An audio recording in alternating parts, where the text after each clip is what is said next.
만왕의 왕이시며 만유의 주가 되시는 하나님 아버지, 지난 한 주간 하나님의 크신 은혜와 사랑 가운데 눈동자와 같이 지켜주시고 거룩한 주일 우리를 부르사 예배하게 하시니 참으로 감사를 드립니다.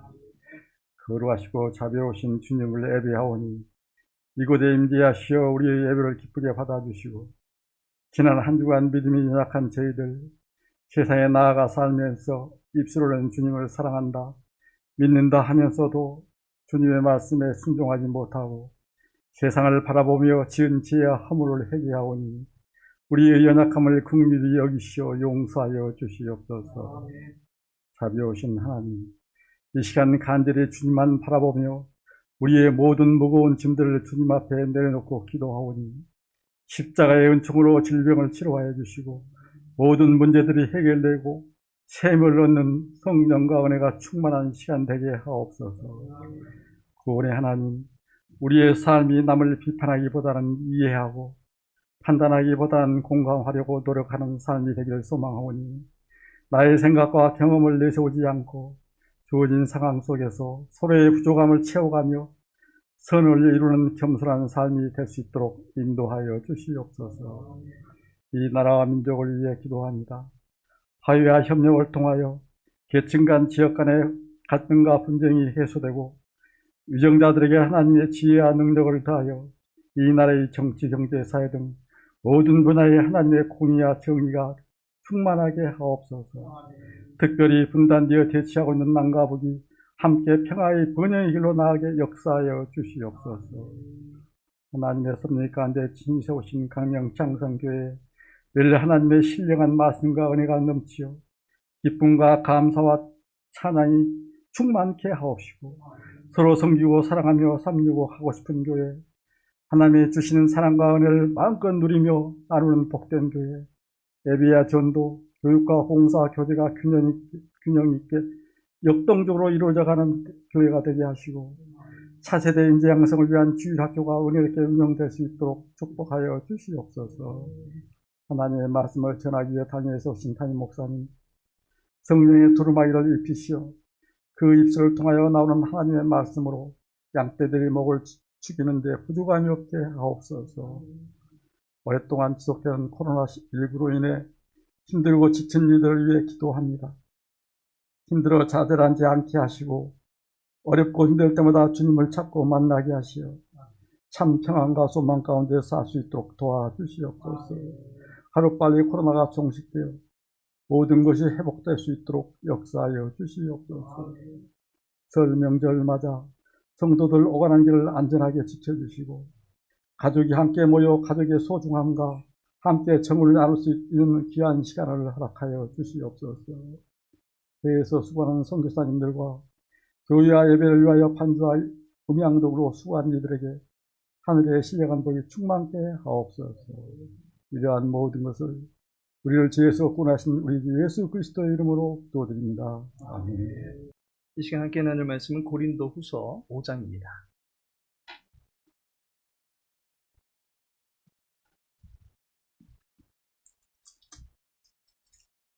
고린도후서 5장 17절에서 19절까지의 말씀입니다. 고린도후서 5장 17절에서 19절까지 함께 읽도록 하겠습니다. 그런즉 누구든지 그리스도 안에 있으면 새로운 피조물이라. 이전 것은 지나갔으니 보라 새 것이 되었도다. 모든 것이 하나님께로서 났으며 그가 그리스도로 말미암아 우리를 자기와 화목하게 하시고 또 우리에게 화목하게 하는 직분을 주셨으니 곧 하나님께서 그리스도 안에 계시사 세상을 자기와 화목하게 하시며 그들의 죄를 그들에게 돌리지 아니하시고 화목하게 하는 말씀을 우리에게 부탁하셨느니라. 아멘. 오늘은 본문의 말씀 통해서 새해 새로운 삶, 새해 새로운 삶이라는 제목으로 함께 말씀 나누고자 합니다. 새해를 맞이했습니다. 새로운 마음, 새로운 계획, 새로운 기대, 새로운 뜻, 새로운 각오들로 우리의 삶을 새롭게 가꾸어 가고자 하는 마음이 가득한 새해입니다. 성경은 그리스도인을 가리켜서 새로운 피조물이다라고 말합니다. 참으로 독특한 표현입니다. 피조물이라는 말이 만들어진 존재라는 의미입니다. 새로운 피조물, 곧 새롭게 만들어진 존재다라는 말입니다. 그리스도인은 새로 지음받은 존재라고 말할 수 있는 것입니다. 언뜻 이해가 가는 듯 하면서도 받아들이기에 힘든 말씀입니다.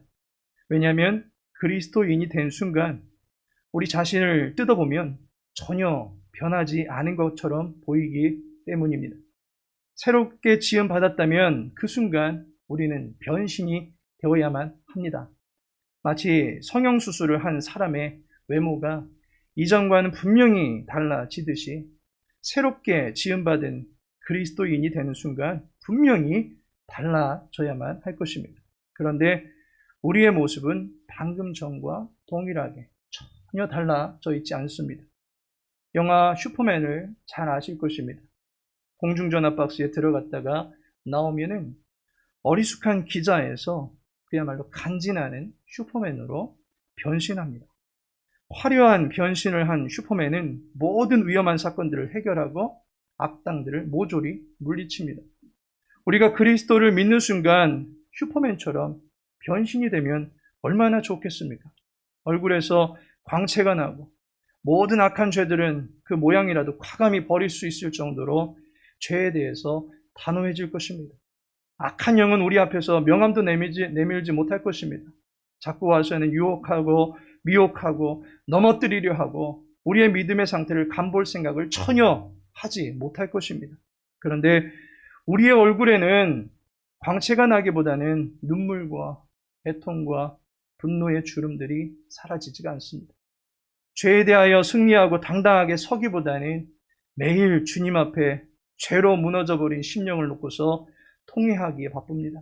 또다시 무너지고 또다시 실수하고 또다시 불의한 생각과 술수에 자빠져서 하나님 앞에서 눈물을 흘려야만 하는 것이 우리들의 솔직한 모습입니다. 우리는 그리스도를 믿으나 그렇지 않으나 어찌 보면 모습이 동일한 것처럼 여겨집니다. 그런데 본문에서는 분명히 그리스도인을 가리켜서 새로운 피조물, 곧 새롭게 지음받은 존재다라고 말씀하고 있습니다. 그렇다면 주님께 물어보고 싶습니다. 주님, 대체 저희 어디를 뜯어 고치신 것입니까? 어느 부분을 트고 어느 부분을 찝었고 어느 부분을 높여주셨고 어느 부분을 깎아주신 것입니까? 전혀 새롭게 만들어진 것 같지 않습니다. 라는 의문을 제기할 수 있을 것입니다. 새로운 피조물이라고 하는 것은 뛰어난 성형외과 원장의 손을 빌어서 새로 지어진 존재가 되었다, 그런 의미는 아닐 것입니다. 새로운 피조물이 과연 무엇인지 성경적인 이해가 필요합니다. 따라서 이 시간에는 과연 새로운 피조물이란 존재가 어떠한 존재인지 그 구체적인 의미를 살펴보고자 합니다. 그리고 새로운 피조물이 되게 하신 근본적인 이유가 무엇인지를 깨닫게 되기를 원합니다. 결론적으로 새해입니다. 우리를 새로운 피조물로 변화시켜 주신 하나님께 감사드리고 우리 앞에 놓여진 이 올 한 해를 새로운 피조물로서 새로운 삶을 살아갈 수 있는 저와 여러분의 삶이 되어주기를 예수님의 이름으로 축복합니다. 새로운 피조물이라는 게 무슨 의미입니까? 도대체 우리가 새로운 피조물이라고 하는데 어떻게 되었다란 말입니까? 새롭게 지어진 존재라는 말이 일단은 우리의 외형적인 부분의 변화를 말하는 것은 아니다라고 하는 것을 알게 됩니다. 그러니 거울을 아무리 들여다보아도 외모에서 달라져 있는 것은 전혀 없을 것입니다. 하지만 분명한 변화가 있습니다. 17절 후반절이 이 사실을 말해주고 있습니다. 이전 것은 지나갔으니 보라 새 것이 되었도다. 여기서 새 것이라는 말이 그 앞에 나오는 새로운 피조물에 쓰인 이 새로운이라는 말과 동일한 말입니다. 새 것이라는 것 또는 새로운이라고 하는 것은 이전 것과는 완전히 판이하게 다른 상태가 되었다라고 하는 것을 말해주는 것입니다. 그렇다면 새로운 피조물이 되면 무엇이 새롭게 되었다란 말입니까? 첫째로 새로운 삶의 주인을 얻은 자가 되었다라고 하는 것입니다. 17절을 보시면 그런즉 누구든지 그리스도 안에 있으면 새로운 피조물이라 라고 말씀하고 있습니다. 그리스도 안에 있는 자를 가리켜서 새로운 피조물이라고 말합니다. 피조된 존재는 원칙적으로 창조자를 전제할 수밖에 없습니다. 스스로 존재할 수 있는 대상은 여호와 하나님밖에는 계시지 않습니다. 땅 위의 모든 것은 하나님으로 말미암아 지음 받았습니다. 18절을 보시면 모든 것이 하나님께로서 났으며 라고 말씀하고 있습니다. 그리스도인은 하나님께로부터 나온 존재들입니다. 하나님을 창조주로 섬기게 된 사람들입니다. 요한복음에 나오는 이야기입니다. 밤에 예수님을 만났던 니고데모가 예수님께로부터 기이한 이야기를 듣게 됩니다. 사람이 거듭나지 아니하면 하나님의 나라를 볼 수 없다라는 것입니다. 거듭난다라는 말은 어려운 말이 아닙니다. 다시 태어난다라는 그런 뜻입니다. 이 말을 듣고 니고데모가 궁금해합니다. 예수님, 거듭나려면 사람이 어머니 뱃속에 들어갔다가 다시 태어나야 된다는 말씀이십니까? 니고데모는 거듭남에 대한 예수님의 말씀을 전혀 이해할 수가 없었습니다. 현실적으로 다시 태어날 수 있는 사람이 어디 있겠습니까? 따라서 이 말은 다른 각도로 생각해 보아야만 하는 것입니다. 거듭난다라는 말이 어머니 뱃속에 들어갔다가 다시 나와야 된다라는 의미가 아닙니다. 본문이 기록되어 있는 요한복음 3장 3절을 보시면 거듭난다라는 말에 각주가 달려 있습니다. 곧 위에서라는 의미를 담고 있습니다. 위에서부터 나지 아니하면 하나님의 나라를 볼 수 없다라는 것입니다. 땅에서 육신의 부모로부터 태어나는 것이 아니라 하늘로부터 태어나는 것이다 라고 말하고 있습니다. 하나님께서 생명을 주실 때 비로소 거듭날 수 있다라고 말하는 것입니다. 마찬가지로 현실적으로 다시 지음받을 수 있는 방법이 어디 있겠습니까? 이 말 역시도 위로부터 지어져서 하나님께로부터 나온 존재가 되었다라고 하는 의미인 것입니다. 새로운 피조물은 하나님으로부터 나온 존재가 되었다라는 말입니다. 하나님께서 우리의 창조주가 되시고 우리는 우리의 본래 주인이었던 창조주 하나님을 주 안에서 만나게 되었다라는 말입니다. 전에는 사망의 종노릇을 했던 우리들의 신분이 이제 창조주 하나님을 주인으로 모시고 살아가는 새로운 피조물로 변화되었다라고 하는 것입니다. 성경은 여호와를 가리켜서 선하시고 그 인자하심이 영원하신 분이다라고 소개하고 있습니다. 우리는 선하신 주인을 만나게 된 것입니다. 또한 인자하신 주인을 모시게 된 것입니다. 하나님께서 우리의 주관자가 되심으로 인해서 우리는 이제 더 이상 악한 영의 욕심과 술수에 인생을 낭비하지 않게 되었습니다. 선하신 하나님의 도우심과 인자하신 하나님의 불쌍히 여겨주신 가운데서 날마다 용서받고 또다시 새로운 피조물이 되어 아름답게 자라갈 수 있게 되는 것입니다. 새로운 피조물은 우리를 지어주셨던 본래의 주인에게로 돌아가는 사람을 가리킵니다. 우리를 보시면서 심히 보시기에 좋아하셨던 그 하나님께로 다시금 귀속되어진 사람을 가리키는 것입니다. 우리 각 사람을 보시면서 내 사랑하는 자야, 어여쁜 자야 라고 격려하시고 토닥여주시는 하나님을 비로소 만난 자가 새로운 피조물인 것입니다. 두 번째로 새로운 삶의 자리를 얻은 자가 되었습니다. 본문 17절을 보시면 그런즉 누구든지 그리스도 안에 있으면이라고 말씀을 하고 있습니다. 새로운 피조물은 그리스도 안에 있는 자다라고 하는 것을 말해줍니다. 우리의 삶의 자리가 그리스도 안으로 옮겨졌다라는 의미입니다. 그리스도 밖에서 그리스도 안으로 옮겨졌다라고 하는 것입니다. 에베소서 2장 12절을 보면 세상에서 소망이 없고 하나님도 없이 지내는 자가 있는데 그를 가리켜서 그때에 너희는 그리스도 밖에 있었고 라고 말하고 있습니다. 그리스도 밖에 있었던 자에게는 소망이 없습니다. 삶을 헤쳐나갈 수 있는 힘이 없습니다. 왜 그렇습니까? 힘의 모체가 되시는 하나님을 잃어버렸기 때문입니다. 하나님을 잃어버린 자는 그리스도 밖에 있는 자입니다. 어느 찬송가에 보니까 천부여 의지없어서 손들고 옵니다. 주 나를 외면하시면 나 어디 가리까? 라고 고백하고 있습니다. 정말 가슴이 메어져 오는 가사 아닙니까? 주님을 떠나서는 나는 그 어디에도 설 자리가 없습니다. 그 어디에서도 삶의 안정감을 갖출 수가 없습니다. 나무에서 잘리어버려진 가지와 같이 그저 말라 비틀어져 죽어가야만 하는 것이 우리의 운명이었습니다. 그런데 새로운 피조물은 이제 그리스도에게로 접붙임되어서 그리스도 안에서 새 생명을 공급받으며 살 수 있게 되었다라고 하는 것입니다. 주님께 접붙임이 되었습니다. 이제 풍성한 열매를 맺을 것을 기대하며 나아가는 소망이 생겨난 것입니다. 고개 숙일 수밖에 없었던 우리의 눈을 들어주시는 주님 안에 거하기 때문입니다. 축 처진 어깨가 결코 펴지지 않았습니다. 의기소침하고 낭망해 있었는데 살아가 보자. 함께 하시고 내 인생에 대한 지원 사격을 해주시는 분이 내 곁에 함께하고 계시지 않는가라는 근거를 갖춘 자신감을 가지고 일어날 수 있게 되는 것입니다.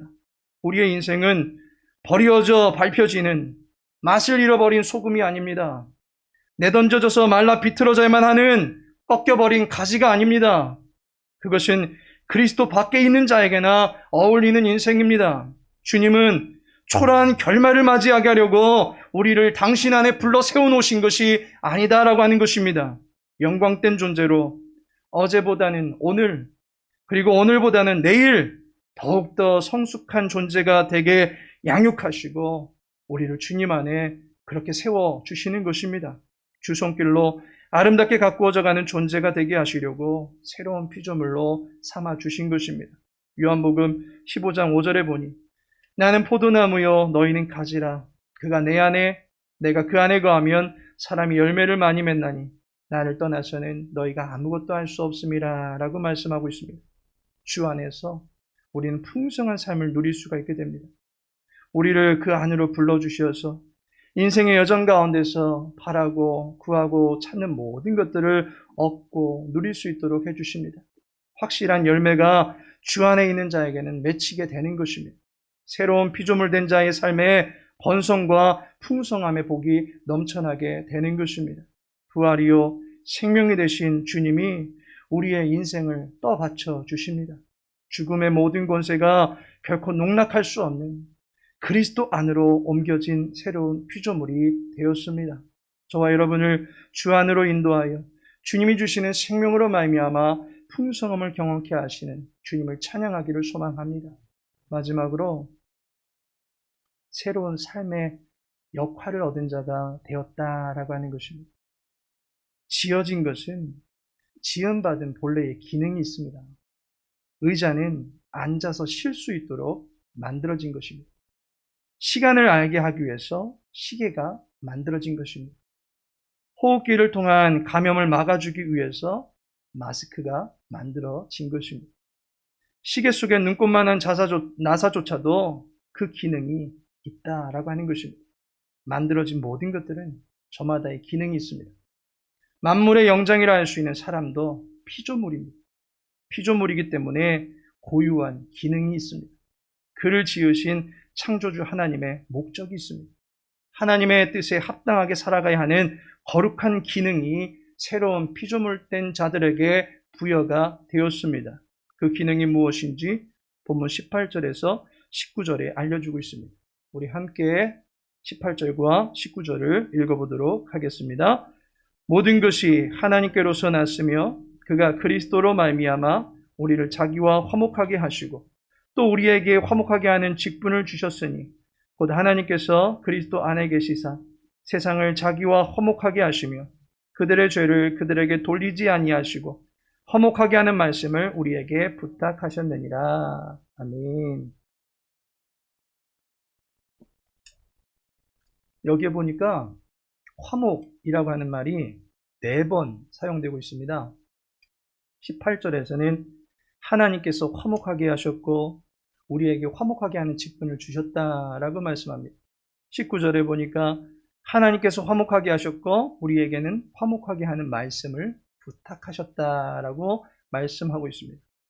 하나님께서 우리에게 화목을 가르쳐 주셨습니다. 우리와 화해를 먼저 이루어 주셨습니다. 이제 주님과 화목함의 즐거움에 취한 우리는 만인들과도 화목을 도모하는 삶을 살아가야만 하는 것입니다. 18절 마지막과 같이 또 우리에게 화목하게 하는 직분을 주셨으니 새로운 피조물 된 우리 모두에게는 하나님께서 임명하신 화목의 직분이 있다라고 하는 사실입니다. 우리에게는 이제 새로운 사명이 생겼습니다. 화목하게 하라는 사명이 생겼습니다. 하나님께서 우리를 새로운 피조물로 삼으신 궁극적인 이유는 영생의 복을 얻게 하시려는 것에서 멈추지 않습니다. 나 한 사람의 구원받음이 내게는 영원한 만족이 될 수 있겠지만 이 한 개인의 미래를 보장하기 위해서 새로운 피조물로 삼으신 것만은 아닙니다. 새로운 피조물 된 자에게 분명한 삶의 지침을 내려주셨습니다. 그것은 화목하게 하라는 것입니다. 고린도 전후서가 기록되던 당시에 고린도 교회의 상황이 어땠습니까? 그들 내에는 수많은 갈등과 분쟁이 있었습니다. 심지어 교회의 문제를 세상 밖으로 커밍아웃 시켜버린 문제들이 질비했습니다. 그들의 모체가 되시는 예수 그리스도께서 그들의 화합과 하나됨을 위해서 십자가의 능력을 베풀어 주셨음에도 불구하고 그들 내에서는 십자가의 능력이 전혀 나타나지 않는 것처럼 보이는 분열과 다툼과 갈등이 난무했습니다. 그런데 이제 우리를 새로운 피조물로 삼아주신 주님은 우리로 하여금 적극적으로 화목을 다지는 모습으로 나아가라 라고 말씀해 주고 있습니다. 이전의 모든 분열과 미움과 시기는 다 지나가 버린 일로 잊어버리고 주 안에서 새로운 피조물 된 자로서 화목을 이루어 갈 수 있기를 바라십니다. 이게 맨정신으로 될 일이 아닙니다. 서로 생각이 다릅니다. 서로 각자의 사회적 위치가 다릅니다. 서로 자신들의 신념이 옳다고만 여기는 그러한 형편입니다. 이들을 하나 되게 하는 궁극적인 능력은 하나님의 말씀에서 비롯되는 것입니다. 19절의 말씀 후반절에 보니까 화목하게 하는 말씀을 우리에게 부탁하셨느니라 라고 말씀하고 있습니다. 화목하게 하는 말씀, 곧 하나님의 복음이 우리들에게 전해졌고 우리는 이제 이 말씀에 복종하며 살아갈 때에 서로 화목을 다질 수 있는 모습으로 변화되어져 갈 수 있게 되는 것입니다. 우리의 생각을 복음에 맞출 때에 그리고 우리의 순종의 도리를 하나님의 말씀에 입각하여 조정해 나갈 때에 우리는 얼마든지 하나가 될 수 있습니다. 우리의 화목은 하나님의 말씀으로 말미암아 이루어질 수 있는 것입니다. 세상은 저마다의 방식으로 하나됨을 추구하려고 합니다. 저마다의 화목을 추구하고자 합니다. 등산 동호회는 산을 사랑하는 마음으로 하나가 됩니다. 스포츠 동호회는 운동을 좋아하는 사람들 간의 화목을 다집니다. 저마다의 방식으로 하나가 됨을 추구하려고 합니다. 그러나 그러한 방식으로 우리를 하나로 엮어준 끈은 모두 다 불타버릴 수밖에 없는 지푸라기와 같습니다. 영원토록 등산하고 영원토록 운동하는 일은 없기 때문입니다. 지금의 사회를 가리켜서 초갈등 사회다라고 말합니다. 모두 다 자기 위주로 또한 자기 편의한 대로 생각하고 살려고 합니다. 때문에 나와 다른 모든 것들은 틀렸다라고 여기고 비판하고 정죄하기 바쁩니다. 결코 하나가 될 수가 없습니다. 우리들의 본성을 쫓아갈 때는 결코 하나가 될 수가 없습니다. 둘이 연합하여 하나가 되었다라고 하는 부부지간에도 많은 마찰과 성격상의 갈등이 있게 마련입니다. 각자의 소견을 내세우면 갈등만 더해질 뿐입니다. 우리의 소견을 내려놓고 또한 잠깐의 안락과 만족을 영원한 것이라고 여기던 정욕을 내려놓고 하나님의 말씀 앞에 우리의 심령의 코드를 맞출 수 있어야만 하는 것입니다. 그러할 때 우리는 하나가 될 수가 있고 화목을 다져나갈 수 있는 삶을 비로소 살아갈 수가 있게 되는 것입니다. 새로운 피조물 된 그리스도인은 하나님의 말씀을 삶의 법칙으로 두어야만 할 것입니다. 말씀이 가르쳐주고 지키기를 바라는 화목을 이루어가는 일에 힘써야만 하는 것입니다. 이 거룩한 사명을 감당해 나가라고 우리를 새로운 피조물로 삼아 주신 것입니다. 저와 여러분을 통해서 주의 교회가 화평 가운데 든든하게 세워져 갈 수 있게 되기를 소망합니다. 그로 인하여 365 가고 싶은 교회, 그곳에 가면 마음이 힘을 얻고 위로받고 또 모든 따스한 사람들과의 만남이 더욱더 그리워지는 그러한 교회가 되어지기를 소망하고 그 모든 분들을 주장하시는 성령 하나님의 위로하심을 경험할 수 있는 복된 교회가 되어지기를 소망합니다. 그리고 명절을 맞이해서 온 가족들과도 화목의 다리를 놓고 돌아오실 수 있는 저와 여러분 되어지기를 예수님의 이름으로 축복합니다. 하나님께서 사랑하시는 성도 여러분, 본문의 말씀은 우리에게는 축복의 말씀입니다. 축복의 선언입니다. 새해를 맞이해서 이 말씀을 통해서 우리 광명창성교회에 계신 모든 분들을 축복합니다. 광명창성교회에 계신 분은 누구든지 그리스도 안에서 새로운 피조물이 되셨습니다. 할렐루야, 할렐루야. 올 한 해 하나님을 주인으로 삼고 그리스도 안에서 하나님과 화목하며 또한 우리의 이웃들과도 화목을 다지며 살아가는 새로운 피조물로서 힘써 살아가실 수 있는 저와 여러분 되기를 예수님의 이름으로 축복합니다. 다 같이 기도합니다. 그런즉 누구든지 그리스도 안에 있으면 새로운 피조물이라. 이전 것은 지나갔으니 보라 새 것이 되었도다. 우리를 새롭게 하신 주님을 찬양합니다. 주님의 손 안에서 아름답게 빚어지고 선하게 사용될 수 있는 우리의 삶이 될 수 있도록 도와주옵소서. 창조주를 기억하며 살아가는 우리의 평생이 되기를 소망합니다. 우리의 평생의 소원이 하나님의 기쁨이 되기를 바라며 오직 하나님의 영광을 위하여 살아가고자 하는 거룩한 뜻을 굳게 붙잡고 나갈 수 있도록 도와주옵소서. 특별히 교회 공동체의 화목을 위하여 헌신할 수 있는, 섬길 수 있는 주에게 모든 권속들 될 수 있도록 도와주옵소서. 명절입니다. 명절을 보내면서 온 가족 모두 주님의 이름으로 축복을 베풀고 돌아올 수 있도록 도와주시옵시고 그 축복이 응하여지는 모든 가족들마다 하나님 앞에 감사의 노래를 올려드릴 수 있는 믿음의 감들 다 될 수 있도록 인도하여 주옵소서. 모든 삶을 주님께 의탁하며 예수님의 이름으로 기도합니다. 아멘.